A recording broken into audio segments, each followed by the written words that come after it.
What's good, y'all? Welcome back. Today we have another guest. Same guest. What's up, man?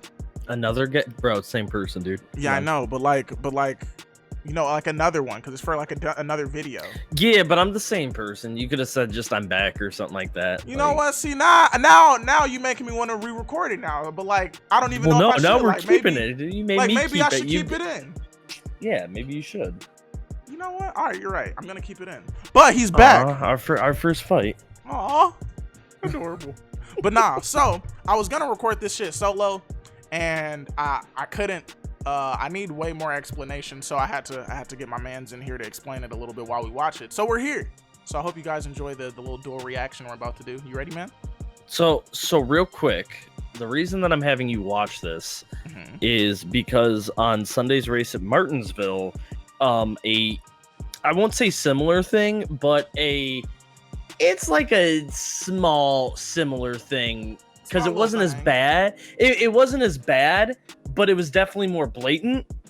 Okay. Eric Jones in the 20 car and Denny Hamlin in the 11 car teammates. And there was a situation late in the race where Eric Jones had a much better car than Denny Hamlin, and Eric Jones was instructed not to pass Denny Hamlin. Which already off the bat doesn't make sense. Like, if I'm going faster, let me pass you up.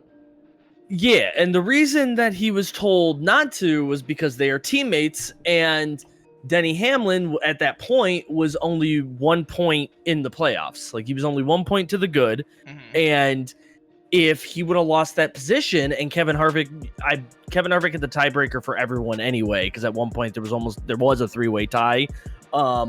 Kevin Harvick has that tiebreaker. So Eric Jones, who is leaving Joe Gibbs Racing at the end of the year because his contract was not picked up, he is being let go from them, and has found his new ride with Richard Petty Motorsports and Bubba's old ride. Okay. With 2 races left in the season, I wouldn't have done favors for anyone, but it was kind of weird that they did something like that. Yeah, and that's why I want you. You just just go for it. I want you to watch this because this is an instance where in the playoffs, in a cutoff race, a driver was told to create a caution, and had huge ramifications for a team in Michael Waltrip Racing that at that time was doing something good. They, Clint Boyer and Martin Truex Jr. Being they're drivers, 2 very good drivers, obviously. I mean, and it actually, we can watch the video, but it ended up having some huge, ramifications on NASCAR. So, well, all right, there's a little bit of the backstory. I appreciate you for helping me with this video, my guy. Original video link will be down in the description, y'all. Let's get into the video. The year is 2013. Clint Boyer and his Michael Waltrip Racing team have just taken the big leap from mediocre mid-pack organization to a true championship contender in 2012. With Boyer finishing second in the standings, 2013 looked to be a big year. While not taking a step forward, Boyer remained consistent, running second in points heading into the final regular season race at Richmond. His teammate, Martin Truex Jr., had a shot to make the chase for the second year in a row. As the race ran on, it really wasn't anything spectacular. Save for the chase implications, there really were no stories that were coming out of the race. Until a few laps to go, that is. Truex was outside the chase as Ryan Newman was leading and Jeff Gordon was enough ahead of Truex to get into the chase. Then, just in the nick of time, this happened. Here, Boyer, looks like they didn't even look like they touched. Yeah, I'm not sure. It was close, but they're pitting. As it would turn out, the spin gave enough time and opportunity for Martin Truex Jr. to leapfrog Jeff Gordon and Ryan Newman into the 2013 chase. And as it also turned out, Boyer was instructed in code to bring out the caution to give his teammate a get-out-of-jail-free card. Same went for their other teammate. Here, is this like another situation, or is this like that it's happened in? This is the situation. Oh, this is the situation. This is the beginning of the end of Michael Waltrip Racing. Got you. Okay, so this is the clip itself. Yeah. Okay. Yes, this is the clip itself. Find 50 driver points. Teams would find 50 owner points. And it's a all lot. 3 MWR teams both like placed under probation. Team director Ty Norris was handed an indefinite suspension by NASCAR for being involved in the situation. The penalty had no effect on Boyer, the perpetrator of the main incident, but it bumped Martin Truex Jr. out of the chase and moved Ryan Newman in. And in a strange and quite questionable change, whoa. So you're telling me because of that, it changed like other people's outcomes as well?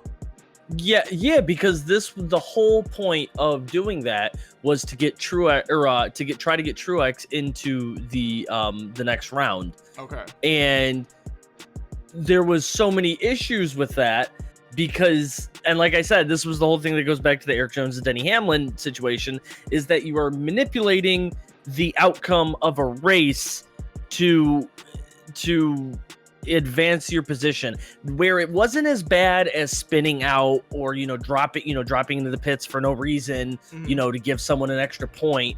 But it was, hey, the faster car isn't gonna pass, and he's gonna also clog up people behind you, and it actually caused Kevin Harvick to do a last ditch, like, I'm gonna spin out Kyle Busch just to try to get an extra point. So like it had a ripple effect. It caused some things. Okay. Yeah, so this was just kind of like, and what sucks is because Michael Waltrip Racing got such a big fine from this and everything that Napa left as their main sponsor, which was crazy. That's a big sponsor too. Truex Jr. left to go be the Furniture Row Racing a driver, which he ended up winning a championship with. Whole business Clint just collapsed. Boyer, Clint Boyer ended up going to Stewart Haas. Not I don't think right away, but I forgot where he went after that. I think he spent 1 year in a really bad car, and then he went to Stewart Haas Racing, if I'm not mistaken. But yeah, so like there was huge ripple effect with this. Man, fucking man. NASCAR moved Jeff Gordon into the chase as a 13th driver, changing the rules on a whim. Yeah, NASCAR they put Pandora's Gordon box in the 13th as well. Conspiracy so theories they put him in the everywhere. chase.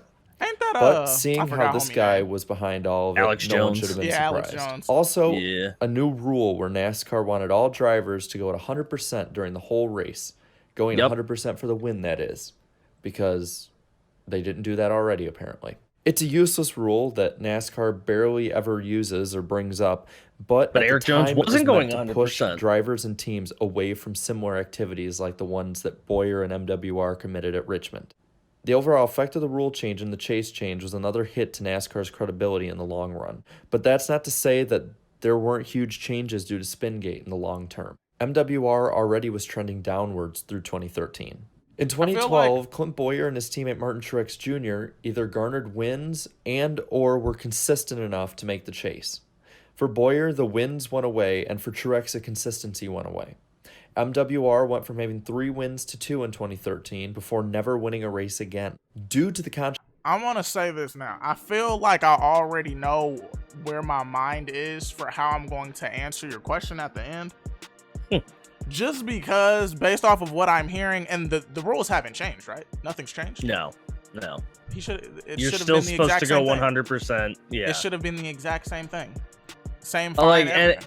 and it wasn't to the point where somebody wrecked on purpose, but like at a place at Martinsville when it's already very difficult to pass and it's very difficult to have, track position is key, and it definitely affected the outcome purposely, except it was way more blatant. Literally, they said, they came on the radio and they said, Erik Jones, don't pass him, and then he like hit him in the the back end, because all that shit is recorded, and then right? Denny Hamlin got mad. Oh yeah. So if it's recorded, and which this is why man is Clint just straight Boyer out saying, and his team, that's why they were like, oh, does your arm itch?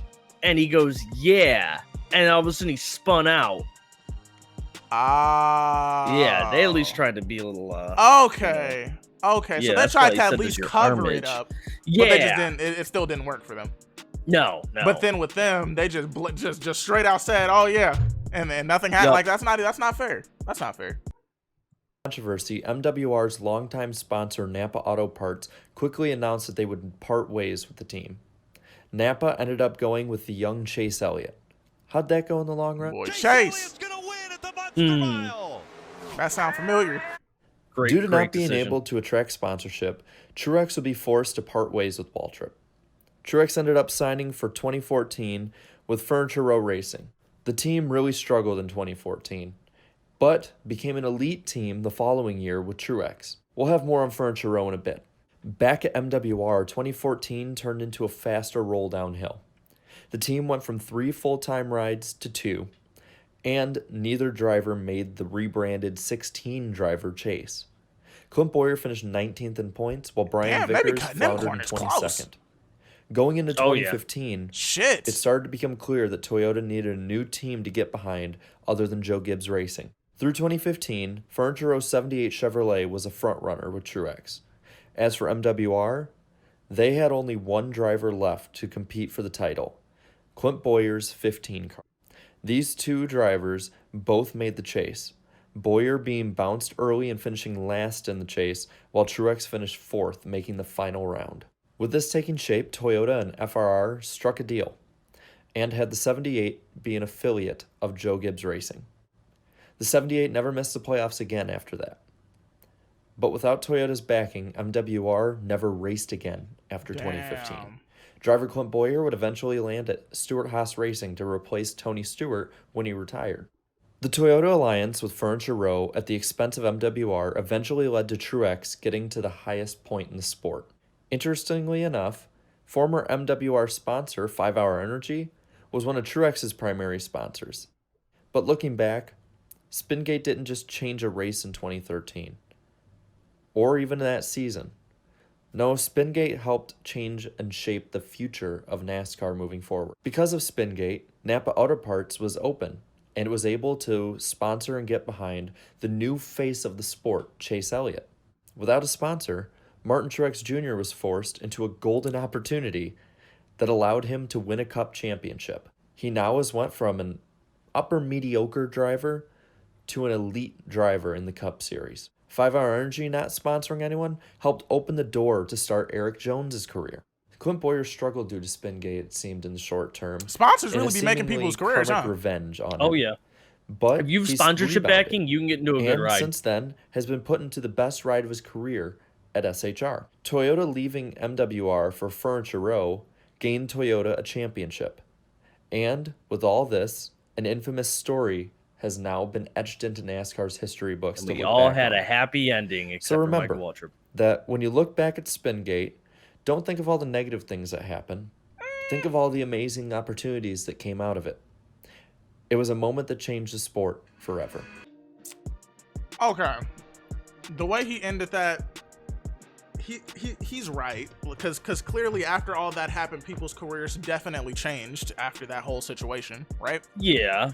But I don't know. I feel like Bowyer finished his career in the best ride he ever had, with the most fanfare he's ever had, with such a great backing from Stewart-Haas Racing. Martin Truex Jr. went from what he was at to a champion to now he took over as a Joe Gibbs driver now. So now he just drives for Joe Gibbs, and he'll be there for the rest of his career. Brian Vickers faded away, but that's not by his fault, really.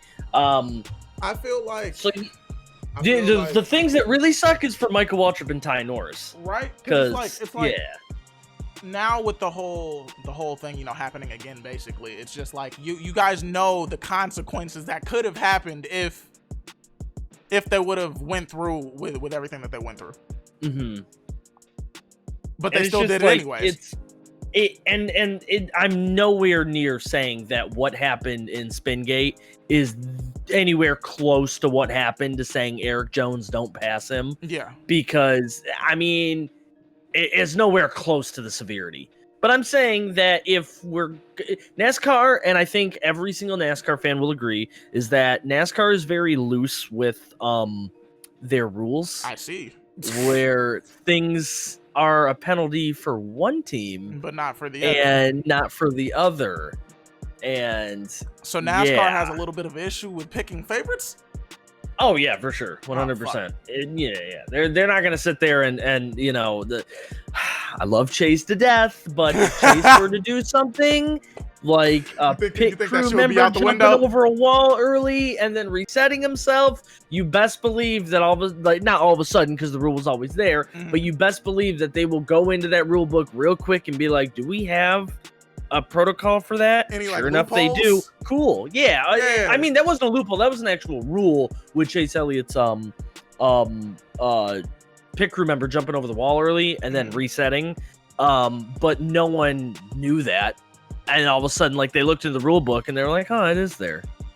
Okay. So, I mean, like, stuff like that does happen. And poor Michael Waltrip Racing was not Yeah, like a whole business got shut down because of it. Yeah, legitimately. A whole team shut down because Like that, of the it. same thing could have happened. The exact Yep. same thing could have happened. Yep. And Ty Norris is one of the guys who you saw on in Blink of an Eye. He was one of the main guys that hung around with Dale and Michael Waltrip. And like, so it sucks because like you really felt like you got to know like him and Michael Waltrip and you really feel for these guys. But then like in 2013, something like this happened. They got their whole team shut down, you know, and Ty Norris is like blacklisted from NASCAR. Like it's just, it sucks. It sucks to see. It was a bad situation for a lot of people. But hopefully something, I mean, I would hope nothing like that would happen again. Just because, I mean, it's happened twice now. And the first time a business got completely destroyed. And the second time it just kind of got like swept under the rug. So let's just hope that it doesn't happen again. Because then it's kind of just like, well, what are they going to call next time? Yeah, and nothing. They already announced no penalty for Eric Jones, Denny Hamlin, any of JGR. But it just kind of is like a